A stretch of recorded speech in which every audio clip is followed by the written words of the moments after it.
ठीक, graph is the non linear data structure. Graph is the composition of two tuples.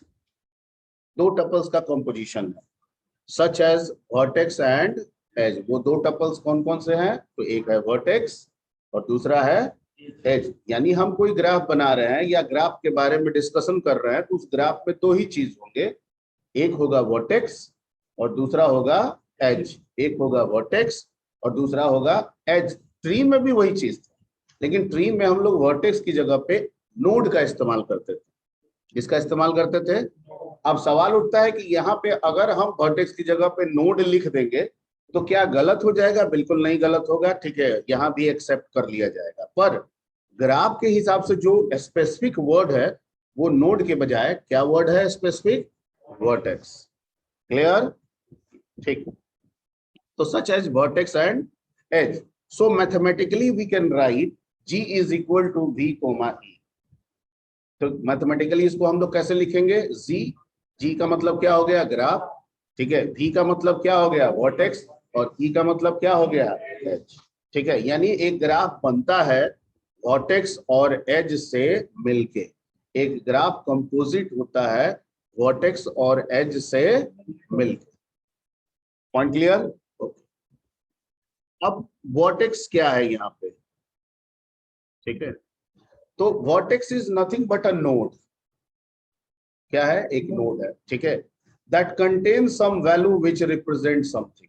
जो कुछ value को रखता है, जो किसी चीज को रिप्रेजेंट करता है. ठीक है, वो चीज आपके किसी पर्टिकुलर प्लेस हो सकता है, कोई पर्टिकुलर स्टेशन हो सकता है, कोई पर्टिकुलर एयरपोर्ट हो सकता है. ठीक है, जहां जैसा इसका इस्तेमाल हम कर रहे हैं उस हिसाब से. ठीक है, अगर हम रोड ट्रैफिक के लिए कर रहे हैं तो जगह का नाम देंगे, बोरिंग रोड चौराहा, पंत भवन. मैं जो बोल रहा हूँ समझ में आ रही बात? यानी एक नोड है बोरिंग रोड चौराहा, एक नोड है पंत भवन, एक नोड है हाईकोर्ट मोड़, एक नोड है इनकम टैक्स मोड़. मैं जो बोल रहा हूँ सबको समझ में क्लियर है? ठीक है, तो यहाँ पे हम रोड ट्रैफिक में कर रहे हैं. ट्रेन ट्रैफिक में करेंगे तो पटना जंक्शन, ठीक है, आरा जंक्शन, मुगल सराय जंक्शन. ठीक है, तो यहाँ पे वो नोड का मतलब अलग हो गया. तो जैसा यूज है वैसा हम इसका इस्तेमाल करेंगे, पर नोड में होगा क्या? वैल्यू, की वैल्यू. ओके. एज का क्या होता है? एज का क्या मतलब? तो सिंपली एज का मतलब लाइन होता है, और ये लाइन कुछ नहीं होता है, एक लिंक होता है. क्या होता है? एक लिंक होता है, एक एड्रेस होता है. ठीक है, तो एज द लिंक और link that connect one vertex with another vertex. ठीक है, तो एज का मतलब सर लिंक होता है, और एक ऐसा लिंक होता है जो एक वर्टेक्स को दूसरे वर्टेक्स से कनेक्ट करता है. ठीक है, क्योंकि अगर ये कनेक्शन हम नहीं करेंगे तो फिर जो road traffic system, air traffic system, ऐसे हम सिस्टम की बात कर रहे हैं, उनके बीच में कोई कनेक्टिविटी हम नहीं बना पाएंगे. क्लियर? ओके.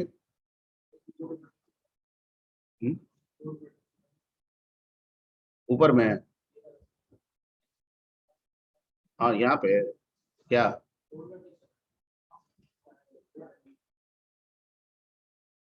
अरे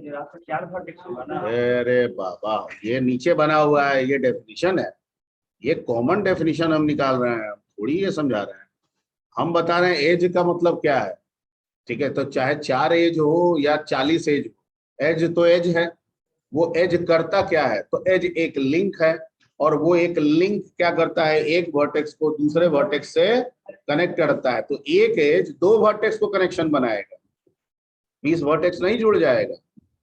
ठीक है, अगर मल्टी वर्टेक्सेस को करना है तो मल्टीपल एजेस का भी इस्तेमाल करना पड़ेगा. Point clear? ठीक है. अब नीचे ये जो ग्राफ एक बनाए हैं, इसमें हम दिखा रहे हैं कि ए जो है वो हमारा वर्टेक्स है. ठीक है, सी जो है ये भी हमारा वर्टेक्स है, लेकिन ये जो लाइन है जो सी और डी को जोड़ रहा है, या ए और सी को जोड़ रहा है, इसको हम लोग क्या कह रहे हैं? एज. Point clear? ठीक है. Okay. Unlike tree, in graph, each node separate with other node by following multipath. ठीक है, but those may connect or meet at a particular, ठीक है, node. यानी कह रहा है कि सेपरेट तो होगा, ठीक है, लेकिन सिर्फ सेपरेट होता नहीं चला जाएगा जैसे ट्री में होता है। ग्राफ में क्या होगा कि किसी ना किसी पर्टिकुलर नोड में आके ये लिंक फिर एक दूसरे से क्या हो जाएंगे, मिल जाएंगे। ठीक है, फॉर एग्जाम्पल ए से बी सेपरेट हुआ, ए से सी सेपरेट हुआ, लेकिन बी और सी फिर आके किस पे मिल गए हैं, डी पे मिल गए। तो जब भी हम ग्राफ बोलेंगे तो ये कंसेप्ट उसमें होना चाहिए। ठीक है, जब भी हम ग्राफ कहेंगे तो ये कंसेप्ट उसमें होना चाहिए कि लिंक किसी पर्टिकुलर नोड पे आके मल्टी लिंक्स एक नोड पे आके मिल जाना चाहिए। ये ग्राफ का बेसिक बिहेवियर है। और अगर ऐसा नहीं होगा तो फिर वो ग्राफ एसाइक्लिक हो जाएगा और उसे हम ट्री फॉलो करने लगेंगे। क्लियर? क्लियर? अगर ऐसा नहीं हुआ कि बी सी अलग होता गया फिर तो वो तो फिर ट्री हो जाएगा, एसाइक्लिक हो जाएगा। ओके, यानी अगर हम ग्राफ डिस्कशन कर रहे हैं तो उसमें ये प्रॉपर्टी होना चाहिए कि मल्टी लिंक्स किसी एक नोड पे आके मिलने चाहिए। अगर ऐसा बिहेवियर आ रहा है तो उसको हम लोग ग्राफ कंसीडर करेंगे। Point clear? ओके,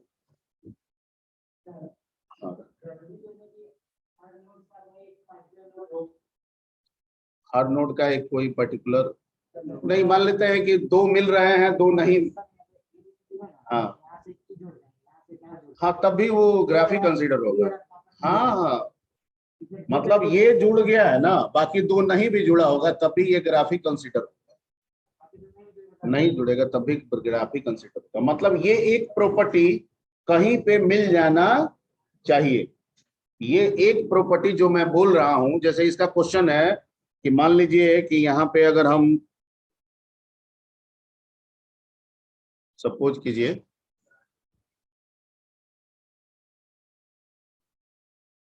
जैसे इसका कहना है कि सपोज कीजिए कि मान लीजिए कि बी से एक ई चला गया और सी से एक एफ चला गया। ठीक है, ऐसा हम मान के चलते हैं और ये नहीं जुड़े। ठीक है, तब भी ये क्या कंसीडर होगा, ग्राफिक कंसीडर होगा। क्योंकि यहाँ पे एक प्रॉपर्टी बी और सी के लिए आ रहा है जो किस पे मिल रहा है, डी पे। सब मिले ना मिले कोई फर्क नहीं है, कम से कम एक प्रॉपर्टी फॉलो होना चाहिए कहीं पे। Point clear? ठीक।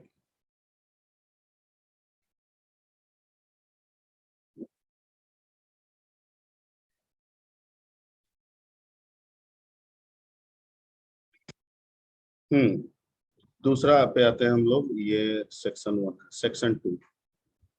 यहां तक में कोई दिक्कत? ये बेसिक डेफिनेशन है ग्राफ का, कोई दिक्कत नहीं। कुछ भी अगर चर्चा करना है तो कर लीजिए पहले, नहीं है तो दूसरा है टर्मिनोलॉजीज।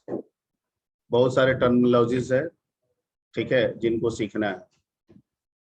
अब ग्राफ में देयर आर वेरियस टर्मिनोलॉजीज। पहला जो है terminology that is called undirected graph.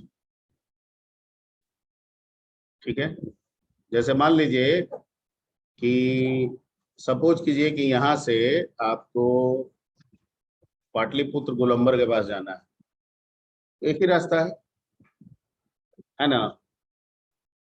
अरे मेन रोड एक ही है ना? यस या नो? यस, ठीक। इधर वाला बात कर रहा है, ये जो बना हुआ है हाईवे, इसकी बात नहीं कर रहा है। ठीक है, तो ये वाला रास्ता वन वे है। तो इसका क्या मतलब समझते हैं? मतलब यहां से वहां, वहां से यहाँ, जाना भी इसी से, आना भी। वन वे का मतलब यही ना होता है, जाना भी उसी से, आना भी उसी से। ठीक है, मतलब यहाँ कोई डायरेक्शन नहीं है, ना ही कोई दिया गया है। ठीक है, इसका मतलब ये है कि हम जाएंगे भी इसी से, आएंगे भी इसी से। तो अनडायरेक्टेड ग्राफ एक ऐसा ग्राफ होता है जिसमें जो एज होते हैं, ठीक है, उस एज में डायरेक्शन नहीं होता है। इसका मतलब एक वर्टेक्स से दूसरे वर्टेक्स पे जा भी सकते हैं और दूसरे वर्टेक्स से पहले वर्टेक्स पे आ भी सकते हैं, दोनों मीनिंग। क्लियर? डायरेक्शन नहीं है तो जा भी सकते हैं, आ भी सकते हैं। कहीं कहीं पे देखिएगा लिखता है वन वे, मतलब जाइए, आना नहीं है, आइएगा, ठीक है, चालान कट जाए। रास्ता एक ही है लेकिन लिखा है वन वे, एरो बनाया हुआ है, सिर्फ जा सकते हैं, आ नहीं सकते। तो वो हो गया डायरेक्ट।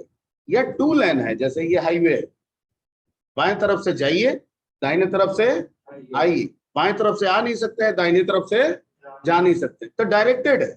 यह डायरेक्शन दिया गया है कि आपको जाना है और आपको इधर से आना है। तो अगर डायरेक्शन हो तो वो डायरेक्टेड कहलाएगा, लेकिन अनडायरेक्टेड का मतलब हो गया कि एज में कोई डायरेक्शन नहीं है। इसके पहले जो आपको समझाए थे वो भी अनडायरेक्टेड था, यहाँ पे भी आपको समझा रहे हैं, ये भी क्या है, अनडायरेक्टेड है। जैसे ए से बी, बी से ए, आप ए टू बी बोले या बी टू ए बोले, एक ही बात हुआ कि कोई डायरेक्शन यहाँ पे नहीं। ठीक है, ओके। दूसरा ग्राफ हो गया, that is called directed graph. अगर ये ग्राफ है, ठीक है, तो इसके हर एक एज में डायरेक्शन होगा। इस ग्राफ में जितने भी एज होंगे उन सब में क्या होगा, डायरेक्शन होगा। डायरेक्शन कैसे रिप्रेजेंट होगा, एरो से।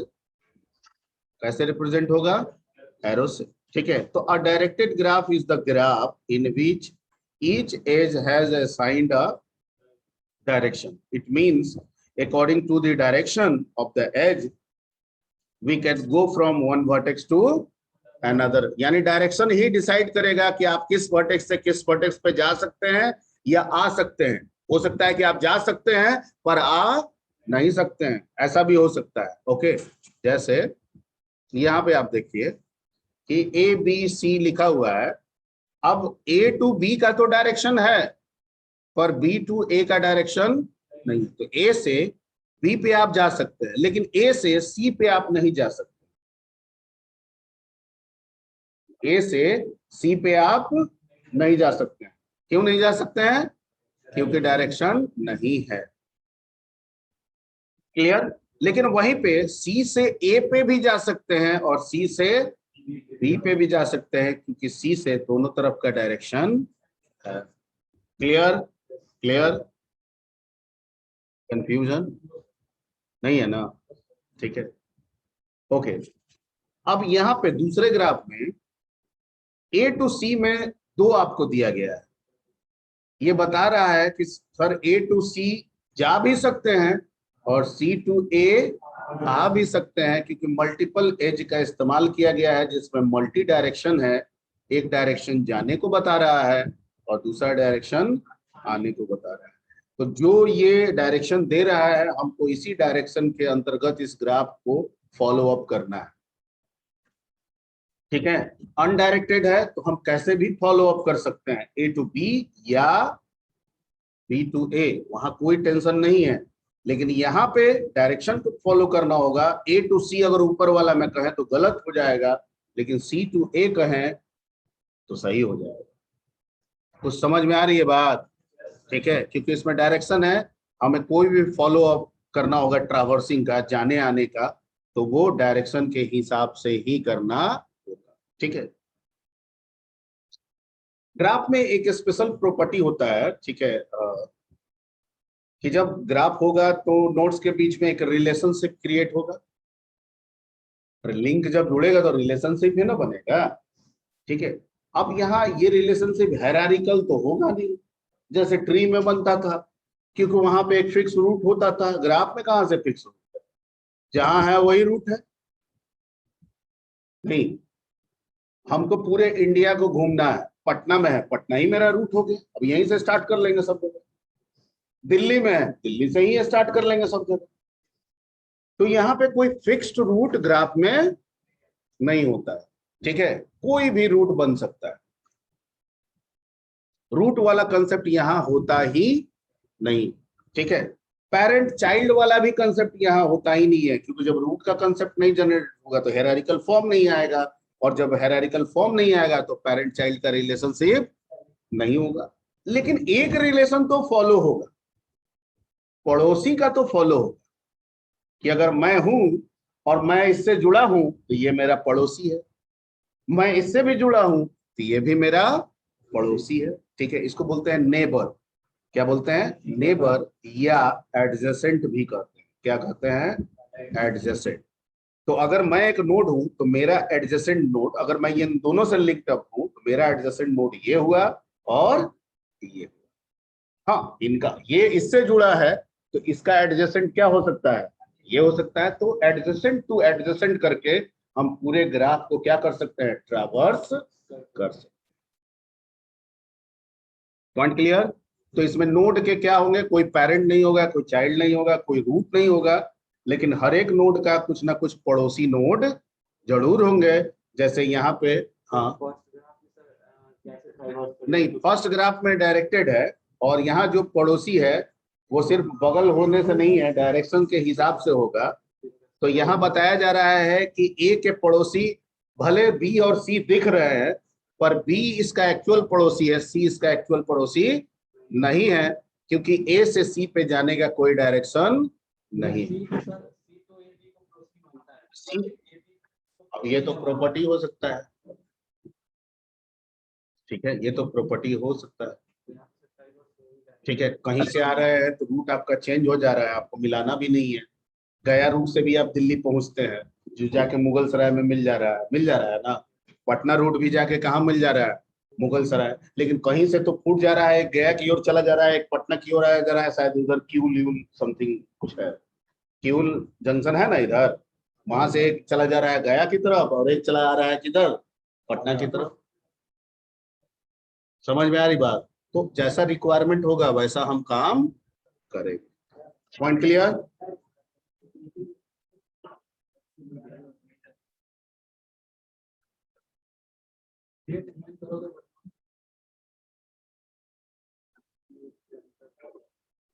ठीक। अब कोई पूछे कि ग्राफ एप्लीकेशन क्या है, ठीक है, give me some application regarding graph, यानी हम ग्राफ, जहां पे ग्राफ का इस्तेमाल हुआ है या हम करेंगे। ठीक है, तो आपका जवाब होना चाहिए सर पूरा गूगल मैप जो हम लोग यूज करते हैं वो किस पे बेस्ड है, ग्राफ पे बेस्ड है। सर जितने भी ट्रैफिक सिस्टम हो, चाहे रोड ट्रैफिक सिस्टम बात करें या ट्रैफिक सिस्टम बात करें, ठीक है, वो सब किस पे काम करता है, ग्राफ पे काम करता है। सर जितने भी राउटर्स मैकेनिज्म है, राउटर्स नेटवर्किंग जो हम लोग करते हैं, ठीक है, एक राउटर को दूसरे राउटर से जोड़ते हैं, वो भी किस पे काम करता है, ग्राफ पे काम करता है। पहले क्लास में भी इसका हम एक दिए थे। क्लियर। तो अगर एप्लीकेशन पूछे तो कुछ इस तरह से दे दीजिए, इसके आधार पर और कुछ अगर आप सोच सकते हैं तो वो भी आप डाल सकते हैं। ठीक। Third is call weighted graph. Weight मतलब, ठीक है। अब ये तो सर समझ गए कि ये प्रैक्टिकली अभी तक हमको ये समझ में आया कि दो वर्टेक्स को जोड़ेंगे, अगर डायरेक्शन नहीं है तो अनडायरेक्टेड कहेंगे, डायरेक्शन है तो डायरेक्टेड कहेंगे। चाहे डायरेक्टेड हो या अनडायरेक्टेड हो, ये तो पता चल गया कि एक वर्टेक्स दूसरे वर्टेक्स से जुड़ गया, ठीक है। लेकिन सिर्फ ये पता होने से काम नहीं होगा, ये भी पता होना चाहिए कि अगर एक जगह दूसरे जगह से जुड़ रहा है तो उन दोनों के बीच का डिफरेंस कितना है, डिस्टेंस कितना है। नहीं, ये नहीं होगा तो फिर काम ही नहीं, ठीक है। तो हर एक एज पे कुछ वैल्यू होगा, वो वैल्यू एक्चुअली दो वर्टेक्स के बीच के केस को रिप्रेजेंट करेगा, डिस्टेंस को, जो आपके जरूरत के हिसाब से मीटर में हो सकता है, सेंटीमीटर में हो सकता है, किलोमीटर में हो सकता है, माइल मीटर में हो सकता है, जैसे भी आप चाहें बता सकते। Point clear. ठीक है, सेंटीमीटर में हो सकता है, मिलीमीटर में हो सकता है, किलोमीटर में हो सकता है, ठीक है, माइल मीटर में हो सकता है, जैसे भी आप उसको करें, यूज करें, जैसे सब आपकी नीड के अनुसार है। ओके। यानी अगर किसी एज पे 10 लिखा है तो आपकी जरूरत के हिसाब से वो 10 सेंटीमीटर समझा जा सकता है, या आपकी 10 जरूरत के हिसाब से वो 10 किलोमीटर भी समझा जा सकता है। Point clear. तो जब ऐसा ग्राफ जिसके एज पे कुछ वैल्यू आ जाए और वो वैल्यू उन दो वर्टेक्स के बीच के डिस्टेंस को मेजर करने लगे, ऐसे ग्राफ को हम लोग क्या कहेंगे, वेटेड ग्राफ या कॉस्ट ग्राफ। वेटेड ग्राफ या कॉस्ट ग्राफ, ठीक है। A weighted graph is the graph in which each age has assigned a weight or cost. Weight को cost भी कहा जाता है।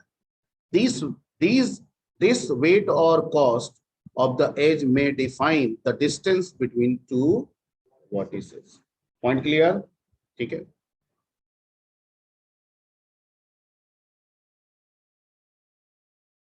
ओके। अब यहाँ देखिए, जैसे A टू B में 2 लिखा हुआ है एज पे, तो इसका मतलब है कि किलोमीटर में मानिए तो A से B का डिस्टेंस कितना है, 2 किलोमीटर। A से C का डिस्टेंस 5 किलोमीटर, B से C का डिस्टेंस 6 किलोमीटर, B से D का डिस्टेंस 4 किलोमीटर। ओके, यानी कंक्लूसिव पार्ट जो आपका होगा वो यही होगा। अगर आप air traffic, road traffic, train traffic system बना रहे हैं तो आपको जरूरत किसकी पड़ने वाली है, ठीक है, क्योंकि हर जंक्शन से दूसरे जंक्शन जो बनाए जाते हैं उनके बीच के डिस्टेंस पहले से ही डिफाइंड होते हैं, ठीक है। तो अगर ऐसे सिस्टम को हम बनाएंगे तो हमें किस ग्राफ की जरूरत पड़ने वाली है, वेटेड ग्राफ की जरूरत पड़ने वाली है। Point clear? ओके, आगे बढ़े, कोई दिक्कत?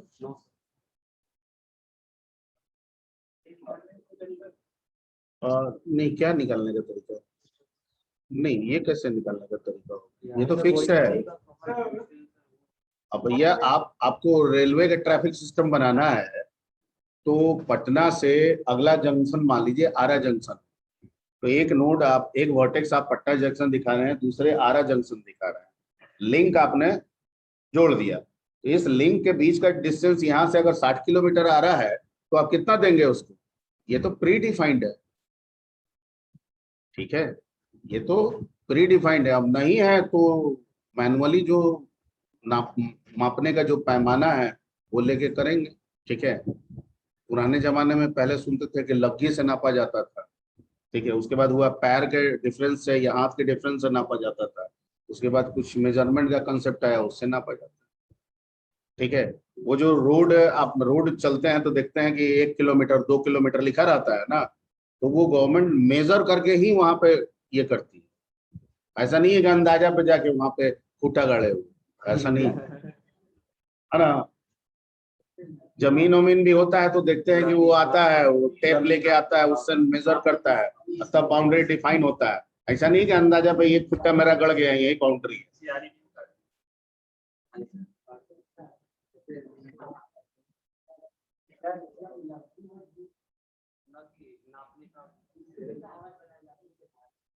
हाँ, लगे से अब जो भी हो, आई डोंट नो, ठीक है।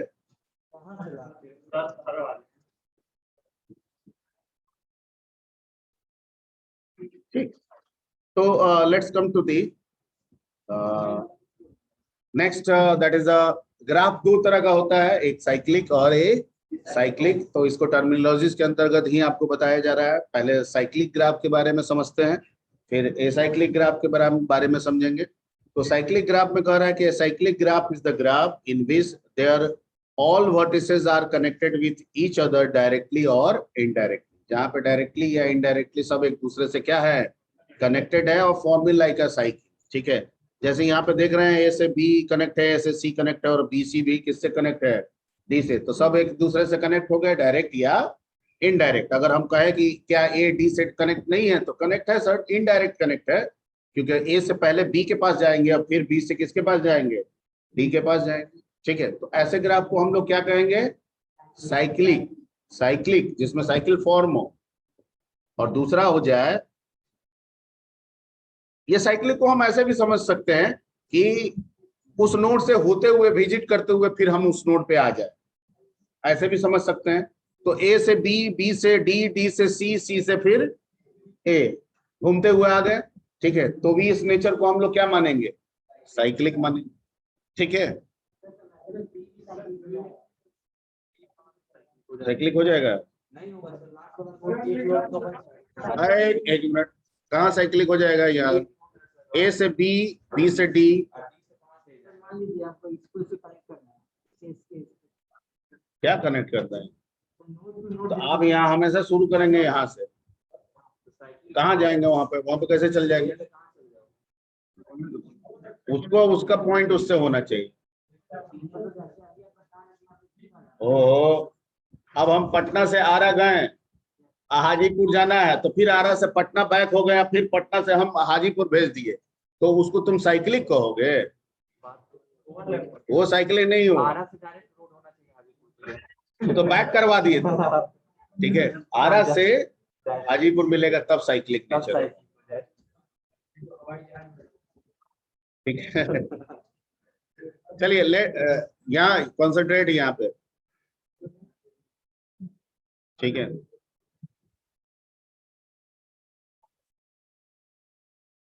और थोड़ा सा ये पॉज करते हैं। और चलिए यहाँ पे आते हैं हम लोग ए साइक्लिक ग्राफ।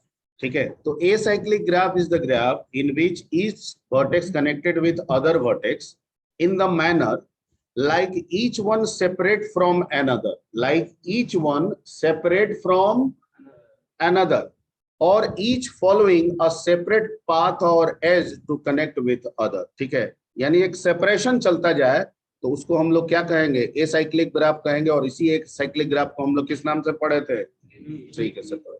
अगर ऐसा हो जाए कि एक सेपरेशन बनता जाए, मल्टीपाथ चलता जाए, जो आगे जाके किसी एक दूसरे से ना मिले, तो ऐसे ग्राफ को हम लोग क्या कहेंगे, ए साइक्लिक ग्राफ या ट्री कह सकते। Point clear? Okay. Next, loop. Loop edge को बोलते हैं। ठीक है, हम समझाते हैं। वैसे समझाने के लिए वो सब बगल बगल में फोटो तो बनाए होंगे। ठीक है, और फोटो देख के हमको कुछ कुछ याद भी आ रहा है। ठीक है, जैसे एक ऐसा एज जो जिस वर्टेक्स से शुरू हो उसी वर्टेक्स पे आगे खत्म हो, कहीं दूसरे वर्टेक्स पे ना जाए, जहां से शुरू हो वहीं पे आके खत्म। बहुत लोग के बड़े बड़े मकान होते हैं। ठीक है, बिहार में हम लोग हाता बोलते हैं, बड़ा बड़ा 40-40 कट्ठा का प्लॉट है, 60 कट्ठा का प्लॉट है, उसमें बीच में वो घर बनाए हुए है, चारों तरफ बागवानी किए हुए है, कुछ कुछ खेती बाड़ी सब उसी में कर रहा है, और रोड भी बनाए हुए घूमने के लिए। ठीक है, बहुत लोग फार्म हाउस करते हैं, मुंबई वगैरह में हीरोज वगैरह बहुत सारे पॉलिटिशियंस के फार्म हाउस होते हैं। ठीक है, तो वो देखिएगा वो लोग, हाँ, धर्मेंद्र का भी फार्म हाउस है, जो वो देखिएगा छोटा सा ही लिए रहता है पूरा अपना। ठीक, तो एक उसमें जो एज है यानी रोड जो है, ठीक है, वो उसी घर से शुरू हो रहा है और उसी घर पे आके खत्म हो रहा है। ठीक है, एज तो वहां भी है पर उसी घर से शुरू हो रहा है, उसी घर में खत्म हो रहा है। तो वैसे एज को अगर हम उस पॉइंट को ग्राफ से जोड़ते हैं, उस घर को ग्राफ से जोड़ते हैं, उस घर को रोड मैप से जोड़ते हैं, तो उसके अंदर का जो रोड होगा वो क्या कहलाएगा, लूप कहलाएगा। क्या कहलाएगा, लूप।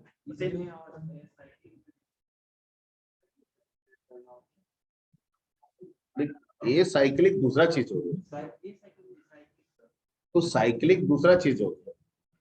साइक्लिक में तुम्हारा हम पूरे ग्राफ को देख रहे हैं, हर नोड को देख रहे हैं, और यहाँ हम सिर्फ एक एज को देख रहे हैं। किसको देख रहे हैं, एक एज को देख रहे हैं, और वैसे एज को देख रहे हैं जो एक नोड से शुरू होके उसी नोड पे आके खत्म हो रहा है। यहाँ जो रेड से हम बनाए हैं इसी को हम लोग क्या कह रहे हैं, लूप। बाकी कोई लूप नहीं है इस ग्राफ में, सिर्फ ये एक ऐसा नोड है, एज है, जो क्या कहला रहा है, लूप। बाकी नहीं कहला रहा।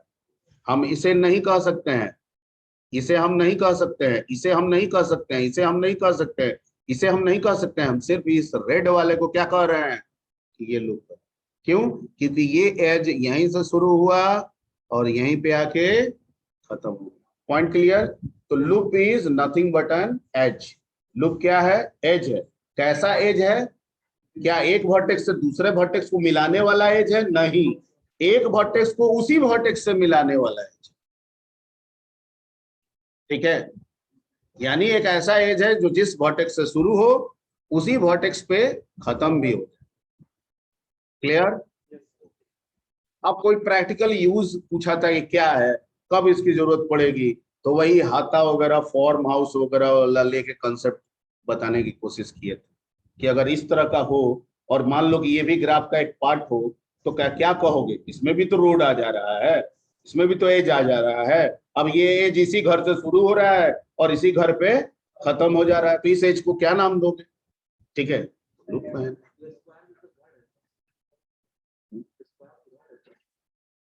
ठीक है, आगे बढ़े।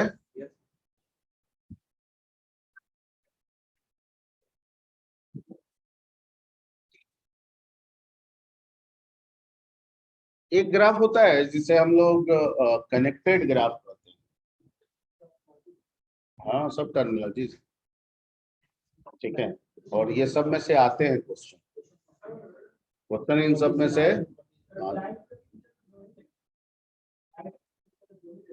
हाँ बिल्कुल, आप इसके टाइप में दो दे सकते हैं, आप ये साइक्लिक साइक्लिक दे सकते हैं, ठीक है।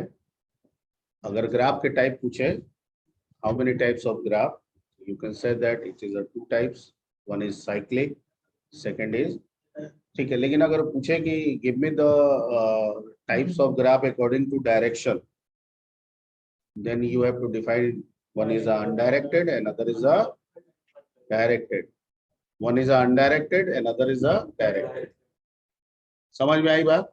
लेकिन बेसिक अगर डेफिनेशन टाइप्स पूछे तो आप साइक्लिक और एसाइक्लिक। नहीं, वेटेड तो किसी पे भी हो सकता है ना, डायरेक्टेड पे भी हो सकता है।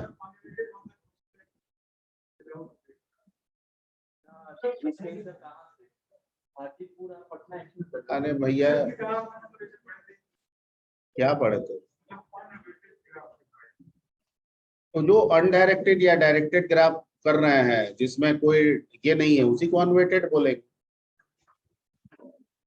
ठीक है। उसी को हम लोग क्या बोलेंगे? अनवेटेड बोलेंगे। मतलब हमको ये बता रहा है कि एक पॉइंट दूसरे पॉइंट से मिला है, लेकिन ये पता नहीं चल रहा है कितना डिस्टेंस है, बस चलते जाएंगे, दूसरे पॉइंट पे पहुंच गए तो कह देंगे कि पहुंच गए। कितना डिस्टेंस ट्रेवल किए क्या है, पहले से प्री डिफाइंड नहीं है, ठीक है। ओवरऑल आगे जब कंसेप्ट आपका पड़ेगा तो ओवरऑल आपको डायरेक्टेड पे ही आ जाना है, सॉरी वेटेड ग्राफ पे ही आ जाना है। किस पे आ जाना है? वेटेड। मेन मैकेनिज्म उसी का। आगे ये कंसेप्ट जैसे जैसे आगे बढ़ता जाएगा हम लोग किस पे आ जाएंगे? वेटेड ग्राफ पे ही आ जाए, ठीक है। ओके, आगे बढ़े, इसमें बताएं। कनेक्टेड ग्राफ, ठीक है। मतलब ग्राफ तो कुछ भी हो सकता है, लेकिन हर ग्राफ को हम कनेक्टेड नहीं बोल सकते हैं, उसका एक प्रॉपर्टी है जो फॉलो अप होना चाहिए। अगर हर एक वर्टेक्स, ठीक है, अपने सारे नेबर वर्टेक्स से सेपरेट एजेस के द्वारा कनेक्टेड हो, हर एक वर्टेक्स अपने सारे नेबर वर्टेक्स के साथ सेपरेट एज के साथ कनेक्टेड हो, सेपरेट, तो ऐसे ग्राफ को हम लोग क्या कहेंगे? कनेक्टेड।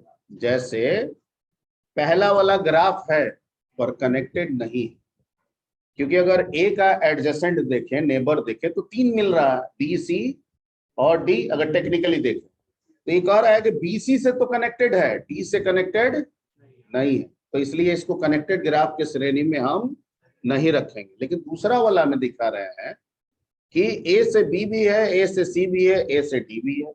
बी को उठाते हैं तो बी टू ए भी है, बी टू सी भी है, बी टू डी भी है। डी को उठाते हैं तो डी टू ए भी है, डी टू बी भी है, डी टू सी भी है। सब अपने एडजेसेंट से क्या है? कनेक्टेड है, सेपरेट एज के द्वारा कनेक्टेड है। तो ऐसे ग्राफ को हम लोग क्या कहेंगे? कनेक्टेड ग्राफ, ठीक है। अगर ग्राफ कनेक्टेड हो तो नंबर ऑफ वर्टेक्स के हिसाब से नंबर ऑफ एजेस बताया जा सकता है। अगर ग्राफ कनेक्टेड हो तो नंबर ऑफ वर्टेक्स के हिसाब से नंबर ऑफ एजेस निकाला जा सकता है। लेकिन अगर ग्राफ कनेक्टेड ना हो तो नंबर ऑफ वर्टेक्स के हिसाब से नंबर ऑफ एजेस नहीं निकाला जा सकता। तो अगर नंबर ऑफ एजेस निकालने का कंसेप्ट आपसे पूछा जा रहा है तो it must be, graph must be connected graph. क्या होना चाहिए? अब जैसे यहाँ पे एक फॉर्मूला लिखा हुआ है कि number of faces of the connected graph तो is equal to n into n minus 1/2, where n is the number of vertices, ठीक है। तो इसमें टोटल वर्टिसेस कितने हैं? 4 है, ठीक है। तो आप 4 into 4 minus 1 3, 4 3 12/2 6, ठीक है। टोटल एजेस गिन के देखिए उसमें 6 हो हैं। लेकिन ये रूल, ये जो फॉर्मूला है, जनरल ग्राफ में आप लागू नहीं कर सकते हैं, ठीक है, क्योंकि इसमें भी 4 ही हैं, लेकिन इसमें एजेस की संख्या कितनी है? 4 ही, ठीक है। तो ये किसके लिए ये फॉर्मूला है? कनेक्टेड। और पूछा भी जाएगा आपसे कनेक्टेड। Point clear? हाँ बिल्कुल।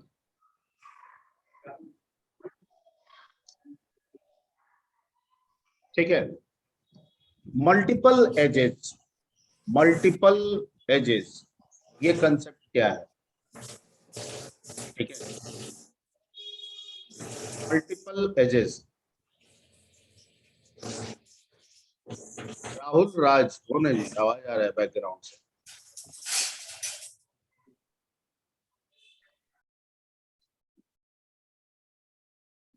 ठीक है, तो डिस्टिंक्ट एजेस, डिस्टिंक्ट मतलब अलग अलग। ठीक है, distinct edges such as E and E dash connect same end points called, ठीक है, जैसे इसमें देख रहे हैं A to B E भी जोड़ रहा है और A to B को E डैश भी जोड़ रहा है, तो ऐसे दो अलग अलग एजेस को हम लोग क्या नाम देंगे? Multiple edges. Point clear?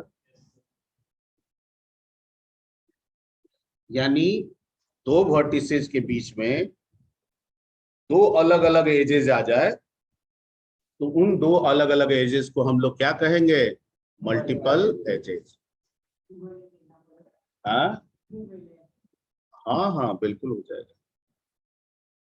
ठीक है, अब आप इसको डायरेक्टेड में कन्वर्ट करेंगे तो एक को जाने के लिए कर दें और दूसरे को आने के लिए, नहीं करेंगे तो दोनों जाने आने दोनों के लिए हो सकता है। Point clear?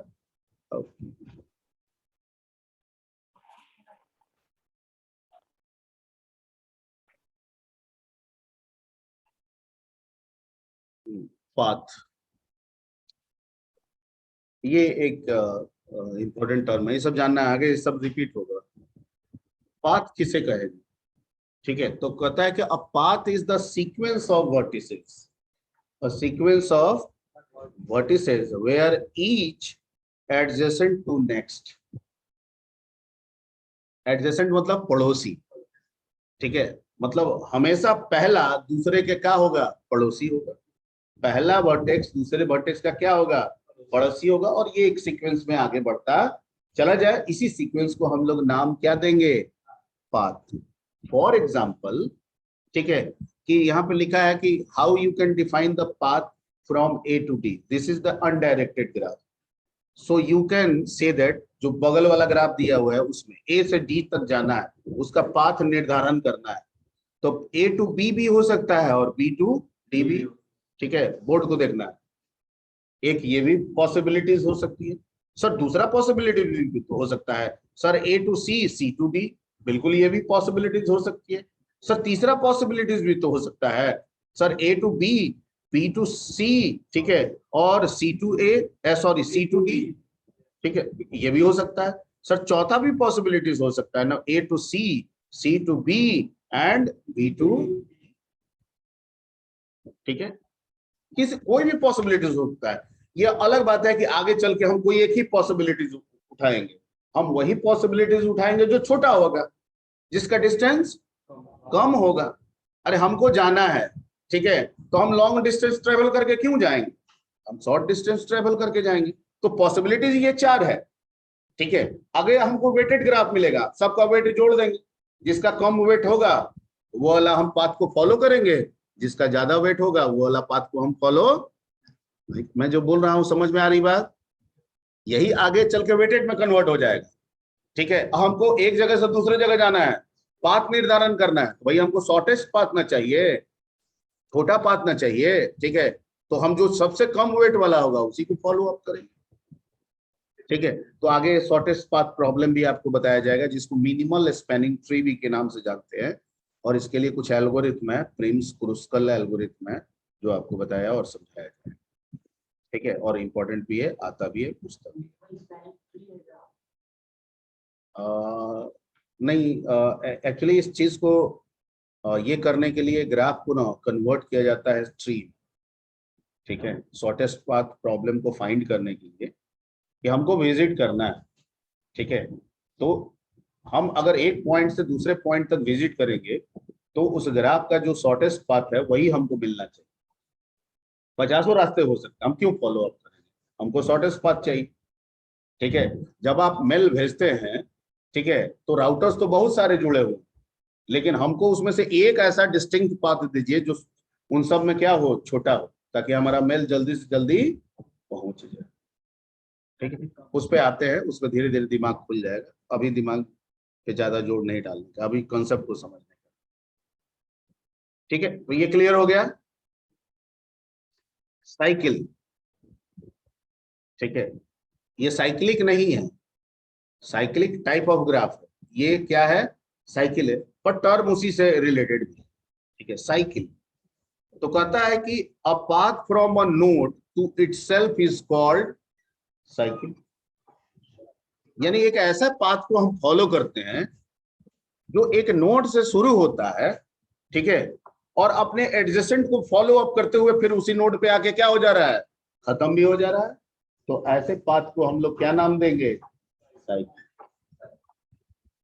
ठीक है, cycle is nothing but a path. किस तरह का पाथ सर, पाथ तो ऊपर वाला भी बताएं, पर ए से शुरू किए डी पे खत्म हो गया, क्या इसको साइकिल आप कहेंगे, नहीं कहेंगे। लेकिन अगर ए से शुरू होके वो पाथ अपने एडजेसेंट को फॉलो करते हुए ए पे ही आके खत्म हो जाए तो क्या कहेंगे, साइकिल कहेंगे। तो क्या लिखा हुआ है, a path from a node to itself is called cycle. जैसे इसी ग्राफ में हम ए से बी पे गए, बी से सी पे गए, और फिर सी से किस पे आ गए, ए पे आ गए। इसको हम एरो से ऐसे दिखा रहे हैं, A to B, B to C and C to A. तो ऐसा जो पाथ मिलेगा इसको हम लोग क्या कहेंगे, साइकिल कहेंगे। क्या कहेंगे, साइकिल कहेंगे। Point clear. हाँ, मल्टीपल साइकिल हो सकते हैं, जैसे A to B, B to D, D to C, C to A भी हो सकता है, इसे भी हम साइकिल ही करें। पॉइंट क्लियर, ठीक है, कंफ्यूजन नहीं होना चाहिए, सब अस्पष्ट चीज है, इसमें कुछ भी अस्पष्ट नहीं है जो आपके दिमाग को ना समझ में आए। ठीक है, बस आप रोड वोड यही सब दिमाग में बैठा के इसको समझिएगा, समझ में आएगा। ठीक है, यानी ये सीमेज कॉलेज से एक रास्ता को फॉलो किए, ठीक है, पाटलिपुत्रा बोरिंग रोड घूमते हुए फिर आके सीमेज कॉलेज में चले आए। ठीक है, तो ये जो पाथ हम फॉलो अप किए इसको हम लोग क्या कहेंगे, साइकिल। ठीक है, और सीमेज कॉलेज से पाटलिपुत्रा से निकले, ठीक है, और कहीं चले गए और वहां से यहाँ आने का कोई रास्ता नहीं है, तो उसको हम लोग पाथ नहीं कहे, साइकिल नहीं बोलेंगे, उसको हम लोग साइकिल नहीं बोलेंगे, पाथ तो बोलेंगे पर साइकिल नहीं। क्लियर, ठीक है। Let's come to the degree. ठीक है, हर एक वर्टेक्स का कुछ ना कुछ डिग्री होता है। ठीक है, and degree is nothing but number of edges, ठीक है, इंसिडेंट टू द वर्टेक्स, यानी जितना एज एक वर्टेक्स से जुड़ जाए या जुड़ा हो, जुड़ जाए या जुड़ा हो, गिनती में गिन देंगे वही उसका डिग्री हो जाएगा। गिनती में गिन देंगे वही उसका डिग्री होगा। गिनती में गिन देंगे, समझ में आ रहा है, 1 2 3 ऐसे गिनती गिनते हैं ना, गिन देंगे वही उसका क्या हो जाएगा, डिग्री हो जाएगा। जैसे ए बी सी ये ग्राफ है, अगर मैं पूछूं कि ए का डिग्री कितना, तो उस पर कितना एज लगा हुआ है, 2, तो गिन दिए 2।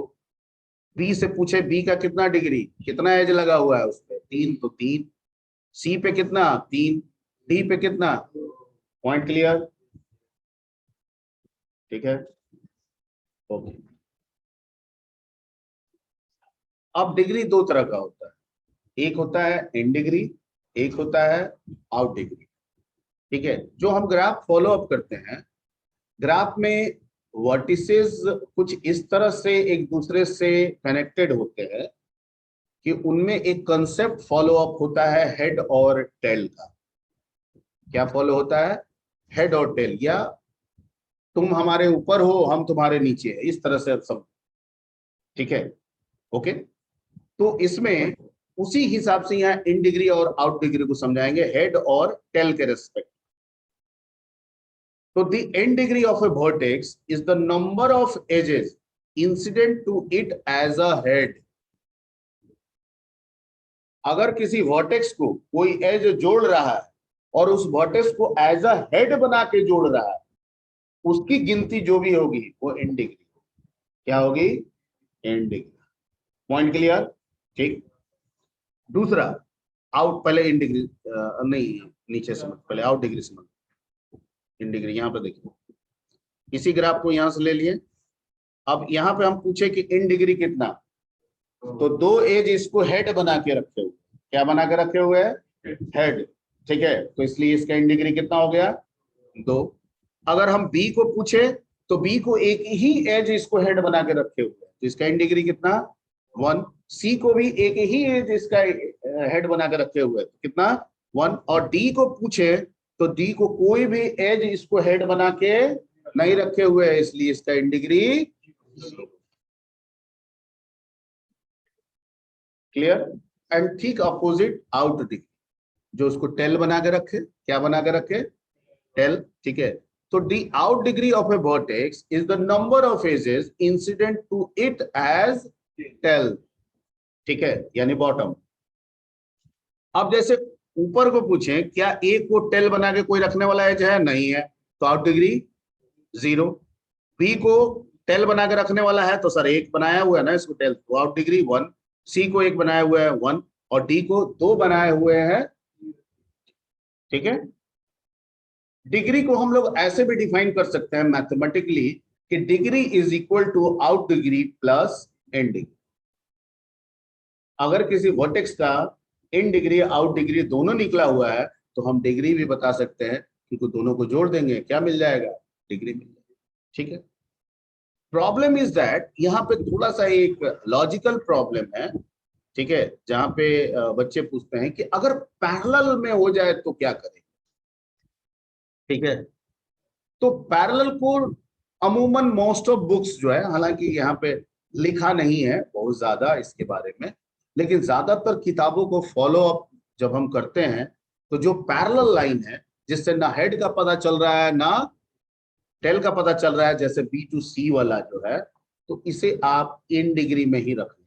किसमें रख लेंगे, इन डिग्री में। लेकिन अगर आप आउट डिग्री में रखते हैं तो भी गलत नहीं है, लेकिन आपका फॉलो अप, ठीक है, एट द सेम मोमेंट एक ही होना चाहिए। अगर इन डिग्री में रख रहे हैं तो हर जगह इन डिग्री का ही कंसेप्ट होना चाहिए। अगर आउट डिग्री में रख रहे हैं तो हर जगह, यानी कहीं इन डिग्री कर दें, किसी नोड के लिए इन डिग्री पे मान लें और किसी नोड के लिए आउट, ऐसा नहीं होना चाहिए। इसलिए बेहतर विकल्प यही है कि आप सबको किसमें फॉलो अप करें, इन डिग्री में, ठीक है। तो जैसे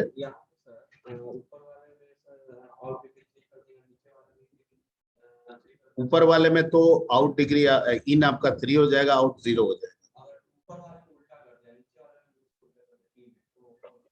सर हेड और टेल वर्टेक्स का बता दीजिए ना, इंडिकेट कैसे कर रहे हैं। हेलो, हाँ, हेड और टेल वर्ट, कोई नोड्स एजेस ऐसे अगर वर्टेक्स को जोड़ रहा है तो ये वर्टेक्स उसका हेड कहलाएगा, क्या कहलाएगा, हेड। और अगर कोई एज जुड़ा हुआ है इस नोड से, इस तरह के नोड से जुड़ा हुआ है, तो इस नोड के लिए दोनों एज क्या कहलाएगा, ये नोड क्या बनेगा उसके लिए, टेल बनेगा। यानी ये वाला कंसेप्ट जाएगा हेड के लिए और ये वाला कंसेप्ट जाएगा टेल के लिए। क्लियर? Okay sir. ओके। लेकिन एक दिक्कत क्या है कि एज कभी कभी हमको ऐसे भी मिल जाएगा, तो ऐसे वाले में, ऐसे के कंसेप्ट में भी हम इसको किसमें रखेंगे, ठीक है, हेड ही बना के रखेंगे। किसमें मानेंगे, हेड में मान के चलेंगे, ठीक है। तो जैसे ये नीचे वाला एग्जांपल्स है, यहाँ पे पहले समझिए इसको। ओके, यहाँ बी टू सी एक पैरेलल लाइन दे दिए ना, तो क्या बोले हैं कि आप हम लोग पैरेलल लाइन वाले को भी क्या बना के रखेंगे, हेड में मान के चलेंगे, इन में रखेंगे।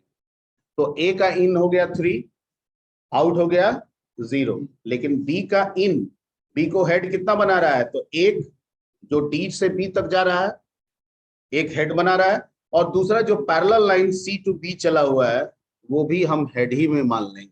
तो इसमें इन में कितना रख देंगे, 2, ठीक है, आउट में कितना रख देंगे, 1। ओके, अगले वाले में भी इन में कितना रख देंगे 2, आउट में कितना रख देंगे 1, नीचे वाले में इन में कितना रख देंगे 0 और आउट में कितना रख देंगे। इन मतलब हेड, आउट मतलब टेल, इन मतलब हेड, आउट मतलब tail. Parallel line consider with the in यानी हेड। पैरेलल लाइन को कहां कंसीडर करेंगे, हेड में। पैरेलल लाइन को कहां कंसीडर करेंगे, हेड में। ये दिमाग में बैठा लीजिए, क्योंकि कभी कभी तो आपको ग्राफ ऐसा मिल जाएगा तो यहाँ तो बड़ा आसानी से आप निकाल दीजिएगा। हर बार ग्राफ ऐसा नहीं मिलेगा, कभी कभी ग्राफ ऐसा भी मिल जाएगा, तो यहाँ पैरेलल लाइन में आपको कंफ्यूजन होगा। तो उसी कंफ्यूजन को दूर करने के लिए हम क्या कर रहे हैं कि पैरेलल लाइन को भी एज अ हेड वाले में आप कंसीडर करें। क्लियर, ठीक है, ओके। अब है रिप्रेजेंटेशन ऑफ ग्राफ, ठीक है। जैसे ट्री को आप एरे और लिंक लिस्ट दोनों से किए थे, ग्राफ को भी आप एरे और लिंक लिस्ट दोनों से करेंगे। Point clear. सीक्वेंशियली एरे से होगा, डायनेमिकली लिंक लिस्ट से होगा, ठीक है। वहां पे पेरेंट चाइल्ड का रिलेशनशिप था, रूट था, यहाँ वैसे कुछ होगा नहीं। तो वही कंसेप्ट मिलेगा, vertex adjacent, vertex adjacent, vertex adjacent, यानी नोड और उसका पड़ोसी। वर्टेक्स उसका पड़ोसी, ठीक है। वर्टेक्स को वर्टेक्स बोले या नोड बोले, ठीक है। तो बस इसी कंसेप्ट से लेके हमको यहाँ पे ग्राफ को रिप्रेजेंट करना है, दिमाग में बैठा लेना है। ग्राफ में हमारे पास दो ही चीज है, नोड और उसका पड़ोसी। बना है वो दो चीज से, वर्टेक्स और एजेस से, लेकिन है क्या, नोड और उसका पड़ोसी। नोड और उसका पड़ोसी, इसमें जरूरत पड़ेगा नोड और उसका पड़ोसी। ये पड़ोसी वाला कंसेप्ट जिसे एडजेसेंट कहते हैं वो दिमाग में नहीं होना चाहिए। इसके लिए हमको जरूरत पड़ेगा सीक्वेंशियल के लिए एडजेंसी मैट्रिक्स का। तो अगर आपके पास बुक हो, ठीक है, या बुक ना भी हो तो कहीं पे भी टाइप कीजिएगा एडजेंसी मैट्रिक्स, तो उसके बारे में बताएगा, थोड़ा पढ़ के आइएगा अगले क्लास में, फिर इस पे हम लोग डिस्कशन करेंगे। बोलो।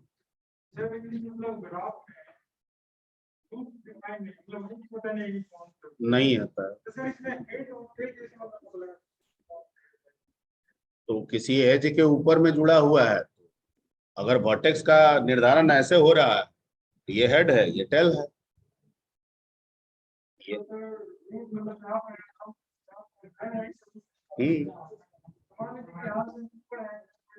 नहीं, ये ऊपर नीचे तो आपका ग्राफ में न बताइएगा। अब आप पटना टू आरा जोड़ रहे हैं, ठीक है, तो पटना टू आरा में शायद उसका भी एक निर्धारण है। अप डाउन आपका जो होता है रेलवे में होता है ना, अप डाउन, ठीक है। तो अप मोड में जाएंगे तो हेड का कंसीडर होगा, डाउन मोड में कहेंगे तो क्या का कंसीडर होगा, टेल का कंसीडर। अरे भैया, तो जा रही है और आ रही है ना, तो निर्धारण होगा। तो अगर जाने को अप कहते हैं तो पटना उसके लिए टेल हो जाएगा और आरा उसका हेड हो जाएगा।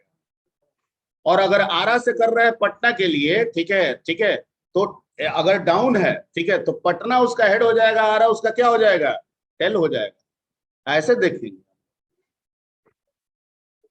ठीक है। अरे ट्रेन तो ऐसे ही आती है, अप और डाउन लिखा रहता है ना जी उसमें। ऐसा थोड़ी होता है ट्रेन ट्रेन से हम करते हैं, अप में देखते हैं या फिर डाउन में देखते हैं। वो इसी तरीके से होता है, यानी अगर हम पटना से अप की ओर देखें तो इसका मतलब कि हम जिस स्टेशन को देख रहे हैं वो एज अ हेड है, ठीक है, एज अ। अब पटना से डाउन के लिए देख रहे हैं तो जो भी स्टेशन को देख रहे हैं वो पटना के लिए क्या है, एज अ टेल है। ठीक है, तो यहां तक थोड़ा एज एडजेंसी देख के आइए।